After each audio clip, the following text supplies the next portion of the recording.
রব্বুল আলামিন বলেন, পিতা তার সন্তানকে উপদেশ করতেছেন, বড়রা তার ছোটদেরকে উপদেশ করবে। আল্লাহ তাবারক ওয়া তাআলা এই জন্য জানায় দিলেন, পিতা তার সন্তানকে উপদেশ করতেছেন, হে আমার সন্তান, তুমি মহান রবের হুকুম নামাজ আদায় করবে। ইয়া বুনাইয়া আকিমিস সালাত, তুমি নামাজ আদায় করবে। হে আমার সন্তান, তুমি আল্লাহ পাকের মহান হুকুম, আল্লাহ তাবারক ওয়া তাআলার হুকুম তুমি নামাজ আদায় করবে। হে আমার সন্তান, সন্তানের জন্য বাবার পক্ষ থেকে সর্বপ্রথম যে নির্দেশ, সর্বপ্রথম যে উপদেশ আল্লাহ পাক রব্বুল আলামিন জানায় দিলেন, সন্তানের জন্য উপযুক্ত হইলে, সন্তান যখন বালেগ হবে, সন্তান যখন উপযুক্ত হবে, সন্তান যখন 10 বছর হয়ে যাবে, সন্তানকে পিতামাতা প্রথমেই কিসের হুকুম করবেন বলেন? আল্লাহ তাআলা জানায় দিলেন, সর্বপ্রথম হুকুম করবেন, উপদেশ দিবেন নামাজের। ঠিক না ঠিক? ইয়া বুনাইয়া আকিমিস সালাত ওয়া'মুর বিল মা'রুফ ওয়ানহা আনিল মুনকার। আল্লাহ তাবারক ওয়া তাআলা বলেন, হে দুনিয়ার মানুষ শুনিয়া রাখো, যখন তোমরা নামাজ আদায় করবা, তখন তোমার কাছে গুনার কাজটাকে গুনাহ মনে হবে, কষ্টের মনে হবে, নেকের কাজটাকে তোমার কাছে আনন্দের মনে হবে। এই জন্য আল্লাহ তাআলা বলেন, তুমি নিজে নেক কাজ করবা, অন্যদেরকে নেক কাজ করার পরামর্শ দিবা, উদ্বুদ্ধ করবা, নিজে অন্যায় থেকে নিজেকে ফিরায় রাখবা, আর অন্যদেরকেও অন্যায় থেকে ফেরার ব্যবস্থা করে রাখবা। রব্বুল আলামিন আল্লাহ তাবারক ওয়া তাআলা বলেন, হে দুনিয়ার মানুষ শুনিয়া রাখো, যে নামাজ আদায় করলো, আল্লাহ তাআলা বলেন নামাজ আদায়ের পরে সে নিজে নেক কাজ করবে এবং অন্যদেরকে নেক কাজ করার উপদেশ দিবে, আবার নিজে গুনাহ থেকে নিজেকে বাঁচাবে, আবার অন্যকে গুনাহ থেকে বাঁচানোর চেষ্টা করবে। এই কাজটা আমি মালিকের দরবারে, আমি রব্বুল আলামিনের দরবারে কত সম্মানী, কত দামি। এই জন্য আল্লাহ তাআলা নিজেই বলেন, আজমিল উমুর, এত দাম আমার কাছে এই কাজটা, আমার কাছে এই কাজ। নামাজ আদায় করবে, নেক কাজ করবে, গুনাহ থেকে নিজেকে বাঁচায় রাখবে, নিজে নেক কাজ করবে, অন্যদেরকে নেক কাজের জন্য উদ্বুদ্ধ করবে, নিজে গুনাহ থেকে বাঁচবে, অন্যদেরকেও গুনাহ থেকে বাঁচার জন্য উদ্বুদ্ধ করবে। আল্লাহ বলেন, এই কাজটা, এই কাজগুলা আমি রব্বুল আলামিনের দরবারে অনেক দামি কাজ। সুবহানাল্লাহ। সম্মানিত হাজিরিন, আল্লাহ তাবারক ওয়া তাআলার নবী হযরতে মূসা আলাইহিস সালাতু ওয়াস সালাম, উপাধি হলো কালিমুল্লাহ। তিনি আল্লাহর সাথে বেশি বেশি কথা বলাটাকে পছন্দ করতেন। ঠিক না বা ঠিক? হযরতে মূসা আলাইহিস সালাতু ওয়াস সালাম আল্লাহ তাবারক ওয়া তাআলার সাথে কথা বলাটাকে বেশি পছন্দ করতেন। মূসা আলাইহিস সালাম রবের দরবারে কথা বলতে যাইতেছেন, প্রতিমধ্যে তার চিন্তা হইল মনের ভিতরে, বর্তমান সময়ে সবচাইতে বদকার কে, সবচাইতে গুনাহগার কে, সবচাইতে অন্যায়কারী কে, সবচাইতে মালিকের দরবারে, আল্লাহর দরবারে সবচাইতে নিকৃষ্ট ব্যক্তিকে? এটা আজকে আমার মালিকের কাছে, মহান রবের কাছে আজকে যায় জিজ্ঞাসা করব। বলুন রব্বুল আলামিন এই সময়, বর্তমান সময়ে আপনার কাছে সবচাইতে ঘৃণিত ব্যক্তিকে? মেহেরবানি করে আপনি বলেন। মূসা আলাইহিস সালাতু ওয়াস সালাম রব্বুল আলামিনের দরবারে আল্লাহ তাবারক ওয়া তাআলার কাছে গেলেন। আল্লাহ পাক রব্বুল আলামিনের সাথে কথা বললেন। আল্লাহ তাবারক ওয়া তাআলার কাছে জিজ্ঞাসা করলেন, রব্বুল আলামিন আপনার কাছে আমার একটি বিষয় জানার। বলো মূসা, বলো কি বিষয় জানতে চাও? আল্লাহ তাবারক ওয়া তাআলার জলিল কদর নবী পয়গম্বর মূসা আলাইহিস সালাতু ওয়াস সালাম মোহব্বত নিয়ে বলতেছেন, রব্বুল আলামিন আমার একটি বিষয় খুব জানতে মনে চায়। কি বিষয়? রব্বুল আলামিন বর্তমান সময়ের ভিতরে সবচেয়ে বড়, আপনার কাছে সবচেয়ে বড় পাপী কে? আপনার কাছে সবচেয়ে বড় নিকৃষ্ট কে? কাকে আপনি পছন্দ করেন না? কাকে আপনি জাহান্নামের আসামি বানিয়ে দিবেন? কে এই মুহূর্তে মারা গেলেই জাহান্নামে যাবে? কার প্রতি আপনার রহমতের দৃষ্টি নাই? কাকে আপনি একটুও দেখতে পারেন না, একেবারে মহব্বত করেন না? কার উপরে আপনার রহমত রহমতের দৃষ্টি নাই। রব্বুল আলামিন মেহেরবানি করে বর্তমান সময়ে সবচাইতে গুনাহগার ব্যক্তির পরিচয়টা আমাকে দেন। আল্লাহ তাবারক ওয়া তাআলা বলেন, হে মুসা, তুমি আমার কাছে জানতে আসছো কে সবচেয়ে গুনাহগার, কে আমার কাছে সবচেয়ে নিকৃষ্ট। যাও মুসা, তুমি তোমার বাড়ির দিকে রওনা হও। রাস্তার ভিতরে এমন একটা পয়েন্ট আছে, 3 রাস্তার মোড়, 4 রাস্তার মোড়। ওই নির্দিষ্ট জায়গায় পৌঁছার পরে পৌঁছবা যখন, তখনই তুমি দেখবা একটা মানুষ তার ছোট্ট একটা বাচ্চা নিয়ে সেইখানে হাঁটতেছেন। যেই মানুষটারে তুমি দেখতে পাইবা, ওই মানুষটা আমার কাছে সবচেয়ে নিকৃষ্ট। মুসা আলাইহিস সালাতু ওয়াস সালাম রব্বুল আলামিনের পয়গম্বর আল্লাহ তাআলার নবী মুসা আলাইহিস সালাতু ওয়াস সালাম বাড়ির দিকে রওনা হইছেন। হাঁটতেছেন নির্দিষ্ট জায়গা, রব যেখানে বলছেন, আল্লাহ পাক রব্বুল আলামিন যেই জায়গার কথা বলছেন, ওই জায়গায় যাওয়ার পরে একজন ব্যক্তিকে দেখলেন।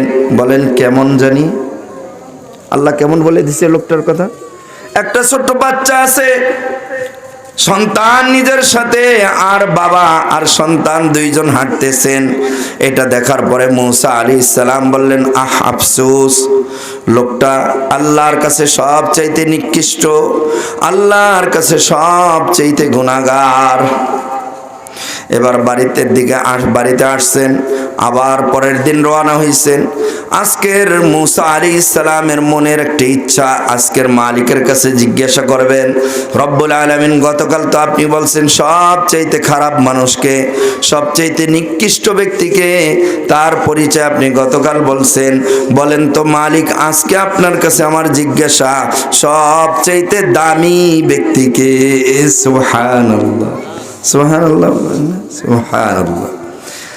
রব্বুল আলামিনের কাছে আল্লাহ পাকের নবী মুসা আলাইহিস সালাতু ওয়াস সালাম আল্লাহর দরবারে মুসা আলাইহিস সালাম বলেন, রব্বুল আলামিন গতকালকে তো আপনি জানাই দিলেন কে নিকৃষ্ট, আজকে আপনার কাছে আমার প্রশ্ন, আমার জানতে মনে চায় রব্বুল আলামিন কে সবচাইতে আপনার কাছে দামি, কার প্রতি আপনার রহমতের দৃষ্টি বেশি, কার প্রতি আপনার দয়া বেশি, কার উপরে আপনার রহমত বেশি, কাকে আপনি বেশি পছন্দ করেন, কার উপরে আপনার দয়া বেশি।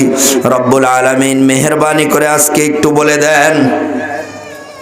হযরত মুসা আলাইহিস সালাম মহান মালিকের দরবারে এই প্রশ্ন করার পরপরই মালিক রব্বুল আলামিন সাথে সাথে জবাব দেয়, ও মুসা, তুমি এই রাস্তায় যাইবা, যাওয়ার সময় অমুক নির্দিষ্ট জায়গায় যাওয়ার পরে, ওইখানে যাওয়ার পরে তুমি একজন মানুষকে দেখতে পাইবা, তার সাথে একজন সন্তান আছে, ওই সন্তানটার সাথে নিয়ে সে হাঁটতেছে। এই মানুষটাকে আমি রব্বুল আলামিন সবচাইতে বেশি পছন্দ করি।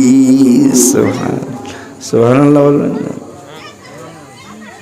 মুসা আলাইহিস সালাম বলেন, রব্বুল আলামিন গতকালকে যে মানুষটাকে আমি দেখলাম, আপনি বললেন এই মানুষটা সবচাইতে গুনাহগার, সবচাইতে নাপাক, সবচাইতে তার প্রতি আপনি বিরক্ত, সবচাইতে সে ঘৃণিত, তাকে আপনি পছন্দ করেন না, সে জাহান্নামের আসামি।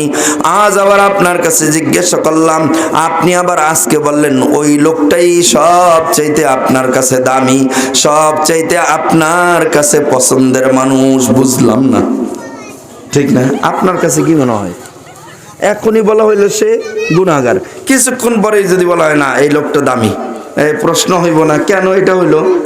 হযরত মুসা আলাইহিস সালাম নবী করিম সাল্লাল্লাহু আলাইহি ওয়াসাল্লাম আল্লাহ তাআলার পয়গম্বর মুসা আলাইহিস সালাতু ওয়াস সালাম, আল্লাহ পাকের পয়গম্বর মুসা আলাইহিস সালাম বলেন, রব্বুল আলামিন বুঝলাম না, গতকালকে যাকে বললেন সবচাইতে গুনাহগার, আজকে বললেন সে সবচাইতে আপনার কাছে দামি, বিষয়টা কি?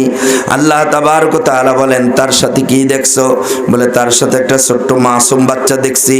বলে এ মুসা শুনো, ওই বাচ্চাটা তার বাবাকে জিজ্ঞাসা করছে, বাবা বলো দেখি সবচেয়ে বড় কি? সবচেয়ে জবান খুলে বলেন কি বলছে? সবচেয়ে বড় কি? সন্তান বাবার কাছে জিজ্ঞাসা করছেন, বাবা বলতেছে সবচেয়ে বড় এই জমিন। থাইমা থাকে বাচ্চারা কি প্রথম প্রশ্ন করার পরে থাইমা যায়? কি বলেন? প্রশ্ন করতেই দেয়, আছে না নাই? কি বলেন, আছে না নেই? প্রশ্ন করছে, বাবা বলো তো সবচেয়ে বড় কি? সন্তানের প্রশ্নে বাবা জবাব দিতেছে সবচাইতে বড় এই জমিন। বলে আব্বু এর চাইতেও বড় কি? এবার বাবা জবাব দেয় সব এর চাইতেও বড় হলো আসমান। বলে এর চাইতেও বড় কি? এর চাইতেও বড় এইটা, এর চাইতেও বড় এইটা। এইভাবে জবাব দিতে দিতে এক পর্যায়ে সন্তান বলতেছে আব্বু আরো বড় কি? জিজ্ঞাসা করে না বাচ্চারা? এবার আল্লাহর ওই বান্দা নিজের 2 ফোঁটা চোখের পানি ছেড়ে দিয়ে বলে, ও সন্তান, এর চাইতেও বড় হলো তোর বাবার জিন্দেগির গুনাহগুলা, এর চাইতেও বড়। আসমানের চাইতেও বড়, জমিনের চাইতেও বড়, তারকার চাইতেও বড়, চন্দ্রের চাইতেও বড়, সূর্যের চাইতেও বড়। তোর বাবা যেই পরিমাণ অন্যায় আর পাপ করছে, যেই পরিমাণ গুনাহ করছে, এটা পাহাড়ের ভিতরে, জমিনের ভিতরে সময় হয় না, আসমানের ভিতরে সময় হবে না, এর চাইতেও বেশি বড় গুনাহ করে ফেলাইছে। এবার সন্তান তো বাবার কথা বুঝতে পারে নাই। সন্তান এর পরেও আবার প্রশ্ন করে, আব্বু বলো দেখি এর চাইতেও বড় কিছু আছে কিনা? এবার বাবা 2 ফোঁটা চোখের পানি ছেড়ে দিয়ে বলে, ও সন্তান, হ্যাঁ এর চাইতেও বড় কিছু আছে। সন্তান শোন, এর চাইতেও বড়, এর চাইতেও বড়, এর চেয়েও বড় কিছু আছে। বলে বাবা বলো কি এর চেয়েও বড়, এর চেয়েও বড় কি? এবার সন্তানকে বাবা জবাব দেয়, আল্লাহু গফুরুর রহিম।